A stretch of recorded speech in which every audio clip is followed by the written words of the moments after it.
Hello, എല്ലാവർക്കും നമസ്കാരം. നമ്മുടെ പുതിയ വീഡിയോയിലേക്ക് എല്ലാവർക്കും സ്വാഗതം. നമ്മളിന്ന് പോകുന്നത് റിയാദിലെ ബത്ത സ്ട്രീറ്റ് കാണാൻ വേണ്ടിയിട്ടാണ്. ഒരുപാട് എന്താ പറയുക, മലയാളികളും അതേപോലെ എല്ലാ രാജ്യക്കാരും ഉണ്ട് തിങ്ങി താമസിക്കുന്ന. നമ്മൾക്ക് ഇവിടെ അറിയപ്പെടുന്ന ഒരു എന്താ പറയുക സിറ്റി സെൻറ്റർ, റിയാദിൽ സിറ്റി സെൻറ്റർ തന്നെയാണ് ബത്ത. അപ്പോൾ നമുക്ക് ബത്തയുടെ കാഴ്ചയിലേക്ക് കിടക്കാം. ബത്തയിൽ നമുക്ക് തീർച്ചയായിട്ടും ഒരുപാട് മലയാളികളെ കാണാം. മലയാളികൾ അവിടെ ഒരു കേരള മാർക്കറ്റും ഉണ്ട്. പിന്നെ അതേമാതിരി ഹോട്ടലുകൾ കുറേ ഉള്ളൊരു ഏരിയ ഒക്കെ ഉണ്ട്. അപ്പോൾ തീർച്ചയായിട്ടും പിന്നെ ആളുകൾ എന്താ പറയുക, പ്രത്യേകിച്ച് മലയാളികൾ എല്ലാം കൂടുതലുള്ള സ്ഥലങ്ങളാണ്. ബത്തേൻ്റെ പ്രത്യേകത എന്താണെന്ന് വെച്ച് കഴിഞ്ഞാൽ അവിടെ ഓരോ മാർക്കറ്റുകളുണ്ട്. ഇപ്പോൾ ഞാൻ പറഞ്ഞ പോലെ കേരള മാർക്കറ്റ് ഉണ്ട്, ഒരുപാട് മലയാളികളും കച്ചവടക്കാരും അങ്ങനെയൊക്കെ ആയിട്ടുള്ളത്. അതേമാതിരി ഫിലിപ്പീനി മാർക്കറ്റ് ഉണ്ട്, യമനി മാർക്കറ്റ് ഉണ്ട്, ബംഗാളി മാർക്കറ്റ് ഉണ്ട്. ഇങ്ങനെ ഓരോ ആളുകൾക്കും അവരുടേതായിട്ടുള്ള മാർക്കറ്റുകൾ അവിടെ ഉണ്ട്. പർച്ചേസിങ്ങിൻ്റെ ആവശ്യത്തിന് വേണ്ടിയിട്ട് ഇവരെ ഡിപ്പെൻഡ് ചെയ്യണത്, ഇവരെ കൂടുതൽ കാണുന്നത് അവരുടേതായിട്ടുള്ള ഏരിയകളിലായിരിക്കും ഏറ്റവും കൂടുതൽ കാണും. അപ്പോൾ മിഠായികൾ, നട്ട്സ് ഇതൊക്കെ മേടിക്കാൻ വേണ്ടിയിട്ടാണ് കേരള മാർക്കറ്റിൽ കൂടുതലായിട്ടും ആളുകൾ വരുന്നത്. നമ്മളിപ്പോൾ ഉള്ളത് ബത്തയിലാണ്. ബത്തയിലെ ഓരോ കാഴ്ചകൾ നമ്മൾ കണ്ടുകൊണ്ടിരിക്കുകയാണ്. കടകളൊക്കെ അടവാണ്. ഏകദേശം 9 മണിയാവോടെ കടകളൊക്കെ തുറക്കാൻ വേണ്ടിയിട്ട്.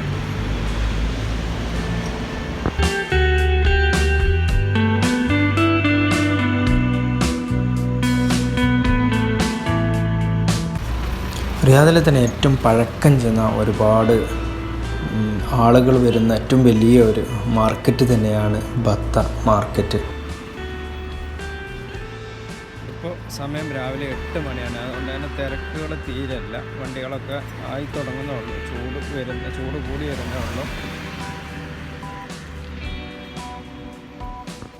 ഈ മാർക്കറ്റിൽ മലയാളികളും വളരെ കുറവല്ല, നല്ല രീതിയിലുള്ള മലയാളികൾ തന്നെ ഉണ്ട്. മലയാളികൾ മാത്രമല്ല, ഒരുപാട് ഇന്ത്യക്കാർ, അതേപോലെ ബംഗ്ലാദേശികൾ, അതേപോലെ പാകിസ്ഥാനികൾ, യമൻ, അങ്ങനെ എല്ലാ രാജ്യത്തുള്ള ഒരുപാട് ആളുകൾ ഒരുമിച്ച് ജോലി ചെയ്യുന്ന ഏറ്റവും വലിയൊരു മാർക്കറ്റ് തന്നെയാണ് ഈ ബത്ത മാർക്കറ്റ്.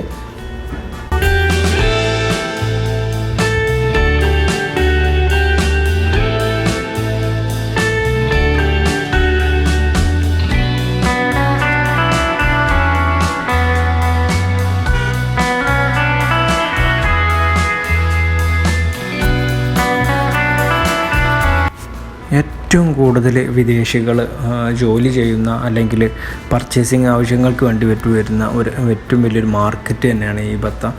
വ്യാഴം വെള്ളി ദിവസങ്ങളിൽ ഭയങ്കര തിരക്കുകളായിരിക്കും. നമുക്ക് അത്രയും എന്താ പറയുക, ബ്രഷായിട്ട് അല്ലെങ്കിൽ അത്രയും തിരക്കുകളുള്ള ഒരു സ്ഥലത്തിൽ പെട്ടാണത്.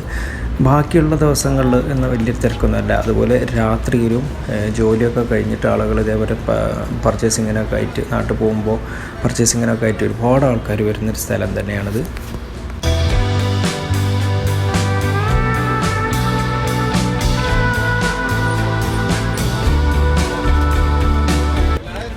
ഒരുപാട് സ്ഥാപനങ്ങൾ ഉള്ളത് കൊണ്ട് തന്നെ ഇവിടെ ഭയങ്കര കോമ്പറ്റീഷനാണ്. അതുകൊണ്ട് തന്നെ വരുന്ന കസ്റ്റമർക്ക് ഏറ്റവും കുറഞ്ഞ റേറ്റിൽ എന്തൊരു സാധനം വേണമെങ്കിലും നമുക്ക് ഇവിടുന്ന് പർച്ചേസ് ചെയ്യാൻ പറ്റും. ഇവിടെ ധാരാളം ഹോസ്പിറ്റലുകൾ, അതേപോലെ പർച്ചേസിങ്ങിനായിട്ടുള്ള നാട്ടിൽ പർച്ചേസ് ചെയ്യാൻ വേണ്ടിയിട്ടുള്ള പ്രത്യേകതരം സ്വീറ്റ്സ്, അതേപോലെ ഡേറ്റ്സ്, അതേപോലെ ടോയ്സ്, ഇങ്ങനത്തെ എല്ലാ സാധനങ്ങളും വളരെ ചീപ്പ് റേറ്റിൽ നമുക്ക് കിട്ടുന്ന ഏറ്റവും വലിയൊരു മാർക്കറ്റ് കൂടിയാണ് ഈ ബത്ത.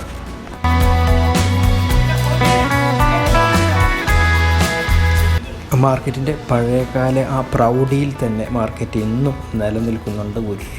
ഒരുപാട് സ്ഥാപനങ്ങൾ ഇതിൻ്റെ പർച്ചേസിങ്ങിനായിട്ടുള്ള പല ഭാഗത്തും നമുക്ക് കാണാൻ കഴിയും. അതുപോലെ തന്നെ ഇവിടെ നമുക്ക് ഓരോ ഏരിയകളായിട്ടാണ് ആളുകൾ പോകുന്നത്. ബംഗാളി മാർക്കറ്റ്, അതുപോലെ യമനി മാർക്കറ്റ്, കേരള മാർക്കറ്റ്, ഇങ്ങനെ ഒരു വ്യത്യസ്തമായിട്ടുള്ള ഓരോ ഏരിയകളിൽ പോയിട്ടാണ് ആളുകൾ പർച്ചേസ് ചെയ്യുന്നത്. അതിൻ്റെ കുറച്ച് അപ്പുറത്തായിട്ട് വരുന്നത് ഫിലിപ്പീനി മാർക്കറ്റ്. അപ്പോൾ ഇങ്ങനെ അവർക്ക് വേണ്ട സാധനങ്ങൾ അവർ അവിടെ പോയിട്ട് കളക്ട് ചെയ്യുകയാണ് ചെയ്യുന്നത്.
ഇതൊക്കെയാണ് നമ്മുടെ ബത്തയിൽ നമുക്ക് കാണാനുള്ളത്. അപ്പോൾ നമ്മുടെ വീഡിയോ എല്ലാവരും കണ്ടു എന്ന് വിചാരിക്കുന്നു.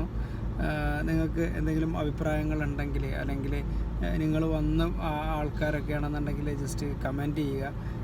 ഞാൻ പറഞ്ഞതിൽ എന്തെങ്കിലും വ്യത്യാസങ്ങളോ അല്ലെങ്കിൽ എന്താ പറയുക നമ്മുടെ അറിവില്ലായ്മ കൊണ്ട് എന്തെങ്കിലുമൊക്കെ സംഭവിച്ചിട്ടുണ്ടെങ്കിലൊക്കെ കമൻറ്റ് ചെയ്യുക. തീർച്ചയായിട്ടും നമ്മൾ റിയാദിൽ ഒരുപാട് മലയാളീസും അല്ലെങ്കിൽ പല രാജ്യക്കാരും തിങ്ങി നിറഞ്ഞു നിൽക്കുന്ന നമ്മുടെ ബത്ത മാർക്കറ്റ് കണ്ടു എന്ന് വിചാരിക്കുന്നു. വീണ്ടും ഇതുപോലെ മറ്റുള്ള സ്ഥലങ്ങളും മറ്റുള്ള കാഴ്ചകളുമായിട്ട് വീണ്ടും വരുന്നതാണ്. വീണ്ടും മറ്റൊരു വീഡിയോയുമായി കാണാമെന്ന പ്രത്യാശയോടു കൂടി ഇന്നിവിടെ പറഞ്ഞു പിരിയുന്നു മറ്റാരുമല്ല, നിങ്ങളുടെ സ്വന്തം റിഷു എപ്പിക്കാട്.